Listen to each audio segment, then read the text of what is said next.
Hi everyone, I'm Terese and I'm conveying a message from Salam bin Sahel, a peace journalist from Yemen. He wants to highlight the plight of Yemeni journalists today and the necessity of peace journalism in war. He hopes that this video can reach the world. And so, this is the English translation of his video. In this video, I will talk about peace journalism because there are new followers who joined us after we announced the establishment of peace journalism society in Yemen.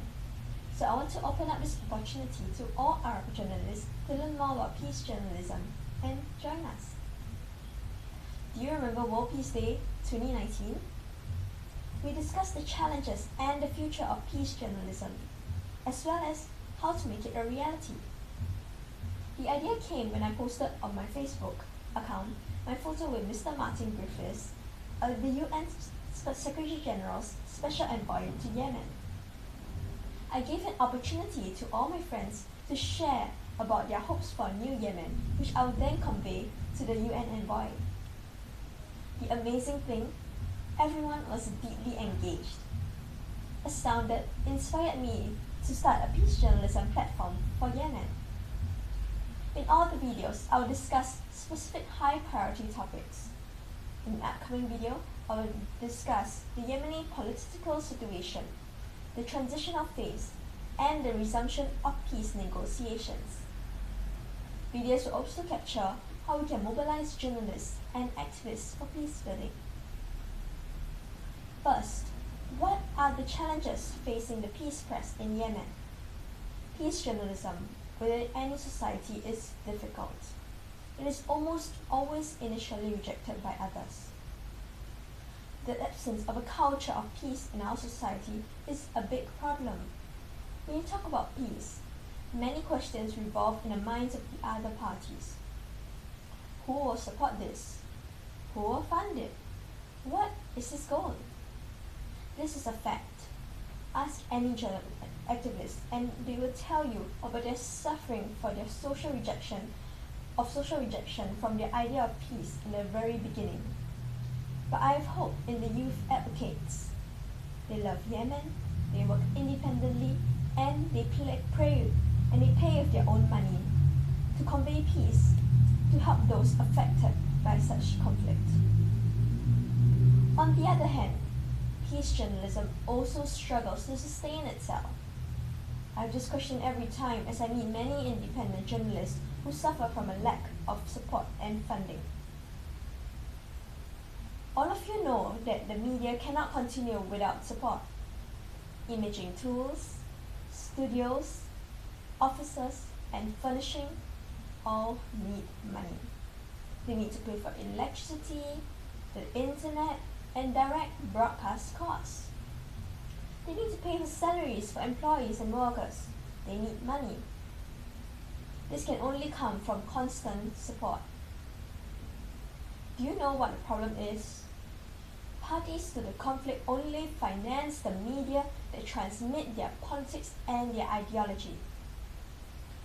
This is to ensure military success. War is viewed from the point of victory. They can't lose. They must inflict the greatest damage. Negotiation and peace? No time for that. Because that means succumbing to the enemy. The frustration is especially captured when Libyan journalist Ismail El-Kurati, director of Actual Media, said, "The journalist is not paid for him to be a lawyer for the poor and needy, but for the sake of covering the agenda of the media outlet he belongs to." And my friend, peace journalist from Singapore, who has sincere feelings for restoring peace in Yemen, also said, "Neither do wars end when you win. Why do we not learn from our history? We won southern Yemen in 1994, marginalized them, and now they are fighting back. Did the war end for but a moment today, only to come back tomorrow? War can't possibly end by war. War can only end in peace."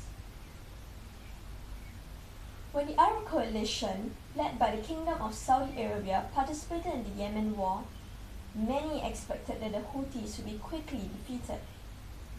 They launched an air raid in Yemen, The coalition launched an area in Yemen with the logistical and intelligence support of the international allies. But instead, we saw destruction, and more destruction. Everyone became victims in this war and suffered tremendous losses. Here it is necessary to open the horizons for peace and respond to the calls of the UN envoy regarding ceasefire. An independent media outlet calling for peace must own an independent financial income so that they don't need to bow to the parties in the conflict. They can think about investment projects and start new ones with help from independent international organizations. For example, the International Journalist Network. Now I will talk about opportunities that peace journalism offers and the impact of peace press on people's lives. At first, the parties to the conflict will complain and press charges. Journalists may be subjected to arbitrary violations of pressure and threats because of unbiased reporting. But they will only motivate journalists to continue reporting on the truth and to convey ideas of peace to others. A peace press does not view war on the basis of victory or defeat, but instead always considers both parties equally in order to invite them to negotiate and come up with a solution that guarantees everyone opportunities to rebuild state institutions, not destroy them. The media of war overwhelms our media. They search for victories, military progress, and the defeat of the enemy, because that is profitable. It does not show the efforts of peace youth or the efforts of the UN peace-building efforts. So people affected by this stick to arms. If journalists report according to the standards of peace journalism, people will find themselves in a calm and balanced climate that calls for dialogue, that stops the loss of life and property.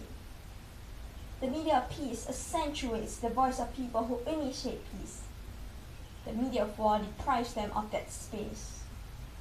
That is why the peace press is the voice of the voiceless, the voice of the weak, the voice of the marginalized and oppressed groups who want their rights and freedoms back after this raging war. What we need is increasing international and popular support for peace journalism.